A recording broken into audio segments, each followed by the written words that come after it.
and we should mention Micah Parsons. Oh, yeah. Nice Sean this morning was Sean made a good point this morning, saying, did he really do anything on the fumble recovery? But my answer is yes. You got to be on the field. You got to be in the right position. You actually have to get your two hands wrapped around the ball. And I think Micah Parsons. I think we're going to look back 12 years from now and say, boy, that Mike Parsons. He sure made a lot of lucky plays 15 times a game. Yeah. And I think this is the start of that. And of course, he had a knack for that in college as well. Fish, I don't know if I've been this excited about a rookie defensive player in all my time. He's got it. He's got panache. He's got charisma. He's bigger and faster and smarter than you are. And so I agree. And of course, we all know by now, because of the coverage here on the Fan, what the Cowboys were trying to do originally with this draft and what position they were originally looking for and all the rest. But having to settle on Micah Parsons is going to work out just fine. Okay, what else? Okay. Did they ever practice special teams in Oxnard in the 10 days that we were there? An hour. Yeah, they just didn't kick field goals. They didn't kick field goals, but they practiced special teams an hour before they actually practiced. Why didn't they kick field goals? Because they don't have a kicker. They don't have a kicker. But then they had a game, and Hunter Nischwander is the kicker. And by the way, in the XFL was a kicker and punter. And also when just because you don't have your kicker, Greg Zuerlein, you do have the backup kicker. Don't the long snapper and the holder and everybody else need to get the mechanics of it all down? Yeah, they do that. Evidently not, though. They do according that. to Mike, yeah. I mean, I don't think they value it very much. They didn't in this game. And it was reflected in this game. And so again, Sean Sharif had a funny line.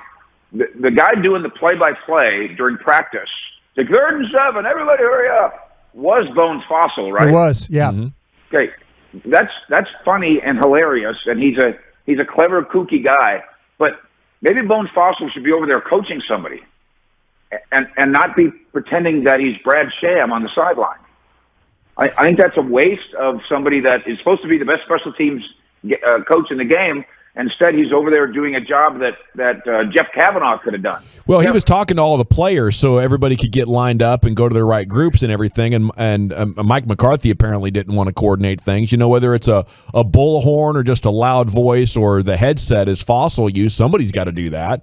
I guess, but I listened to it like Fossil was kind of having some fun with it. Yeah, got good energy. Hard knocks. But I hear you. I think that's what I'm saying. Okay, it's theatrical. Yeah. Because Brian, when we were at minicamp and OTAs, wasn't it McCarthy on the megaphone? I think it's Bones still there. Yeah, I think that was Bones. So, maybe I'm being too critical because they don't look like they can make a kick, and maybe that gets fixed in these 3 practices or in the workouts back at the Star. But that's clearly a star down. Are we convincing ourselves now that Garrett Gilbert, because he's so much better than the other guys, is actually good enough? I don't think he's good enough, but I mean, now he was 9 of 13 for 100 yards. Yeah, I know, but we're looking for something that tells you that gives you confidence that you're going to get in a game in December because Dak went down, and you can still be bus driven through that game. And I just don't see it. I think they're tricking themselves into seeing it. And Ben DiNucci, now that one's inarguable.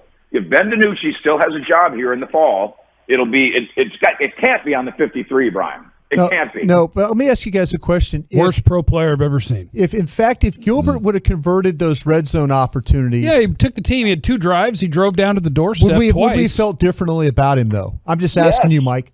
Yeah, and that's how it works. We can go, well, he almost did, or he could have, or in a real game he would have. But you either didn't or you don't. And that's how these jobs are determined. Not always fairly, but that is how it is. Ben DiNucci, one of his sidearm throws could have almost got caught, but it never does. Yeah. And by the way, why are you throwing sidearm?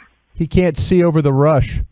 but he throws sidearm when he doesn't need to. Well, he has to move. Because people are into that. McCarthy even talked about it after the game. He mentioned, he made some of those off-platform throws. People are so into that crap, they're going to convince themselves a terrible player can play because he can throw sidearm. Mahomes does that. Yeah, they're imitating Patrick Mahomes because it's cool, and I have a feeling, Brian. Again, you're a big shot, but guys like me and Gavin Dawson, we'll coach 8-year-olds in Little League.